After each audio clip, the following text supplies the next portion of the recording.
ಇನ್ ಕೆಲವು ಸಂದರ್ಭಗಳಲ್ಲಿ ಮಕ್ಕಳಿಗೆ ಸೆಕ್ಸ್ ಬಗ್ಗೆ ಎಜುಕೇಶನ್ ಕೊಡೋದೇ ಬೇಡ. ಯಾಕಂದ್ರೆ ಕೆಲವೊಂದು ವಿಚಾರಗಳು ಗೊತ್ತಿಲ್ಲದೆ ಇರುವಾಗ ನಾವು ತಪ್ಪು ಮಾಡ್ಲಿಕ್ಕೆ ಸಾಧ್ಯ ಇಲ್ಲ. ಗೊತ್ತಾಗ್ಬಿಟ್ರೆ ಓಕೆ, ಅದರಿಂದ ನಾವು ಈ ತರ ಮಾಡಿದ್ರೆ ಬಹುಶಃ ತಪ್ಪಾಗ್ಲಿಕ್ಕಿಲ್ಲ ಅನ್ನೋ ಮೈಂಡ್ ಸೆಟ್ಟಿಗೆ ಬಂದ್ಬಿಡ್ತಾರೆ. ಫಾರ್ ಎಕ್ಸಾಂಪಲ್ ಹೇಳಿದ್ರೆ ಕಾಂಡೋಮ್ ಯೂಸ್ ಮಾಡೋದ್ರಿಂದ ಏನು ಮಿಸ್ಟೇಕ್ ಆಗಲ್ಲ ಅನ್ನೋ ಅವೇರ್ನೆಸ್ ಕೊಟ್ಬಿಟ್ರೆ ಏನು ಆಗಲ್ವಲ್ಲ, ಮಾಡೇ ಬಿಡೋಣ ಅನ್ನೋ ಹಂತಕ್ಕೆ ಮಕ್ಕಳು ಬಂದ್ಬಿಡ್ತಾರೆ. ನಿಮ್ಗೂ ಎಕ್ಸ್ಪೀರಿಯನ್ಸ್ ಆಗಿರ್ಬೋದು. ಹ್ಮ್. ನಾನು ಎಕ್ಸ್ಪೀರಿಯನ್ಸ್ ಮಾಡಿರೋದೇನು ಅಂತ ಹೇಳಿದ್ರೆ ಮೇಡಮ್, ನಮ್ಮ ಹ್ಮ್. ಸ್ಕೂಲ್ಗಳಲ್ಲೆಲ್ಲ ಹ್ಮ್.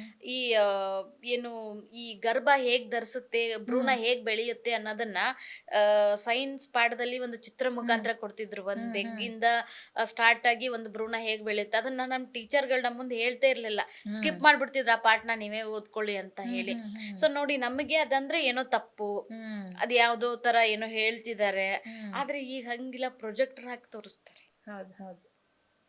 ಕ್ಯೂರಿಯಾಸಿಟಿ ಬೆಳೆಸ್ತಾರೆ. ಹ್ಮ್. ಇವತ್ತಿನ ಬ್ರೌಸ್ಗಳನ್ನ ನೋಡ್ಬಿಟ್ರೆ ಅವ್ರು ಏನ್ ಹ್ಮ್. ಚಾಟ್ ಜಿಪಿಟಿ ಎಲ್ಲ ಏನ್ ಹ್ಮ್. ಹಾಕಿದ್ರು ಇಷ್ಟು ಉದ್ದ ಕೊಟ್ಬಿಡುತ್ತೆ ಅವ್ರಿಗೆ ಹೇಳಿರೋ ಆನ್ಸರ್ನ. ಹ್ಮ್. ಎಮೋಷನ್ಸ್ ಜೊತೆ ಎಮೋಷನ್ಸ್ ಕನೆಕ್ಟ್ ಮಾಡುತ್ತೆ ಚಾಟ್ ಜಿಪಿಟಿ. ಹೌದು, ಹೌದು. ಹಂಗಿದ್ದಾಗ ಹ್ಮ್. ಅದು ನಮಗಿರೋ ಎಜುಕೇಶನ್ನು ಈಗಿರೋ ಎಜುಕೇಶನ್ಗೆ ನಾವು ಟ್ಯಾಲಿ ಮಾಡ್ತಾ ಹೋದ್ರೆ ಮೇಡಮ್, ಹ್ಮ್. ಅವಾಗಿರೋದು ಬೆಸ್ಟ್ ಅಂತ ನನ್ನ ಒಪಿನಿಯನ್. ಈಗಿರೋರಿಗೆ ಜಾಸ್ತಿ ಹೇಳ್ಕೊಟ್ಟಷ್ಟು ಇನ್ನಷ್ಟು ಕ್ಯೂರಿಯಾಸಿಟಿ ಜಾಸ್ತಿ ಆಗತ್ತೆ.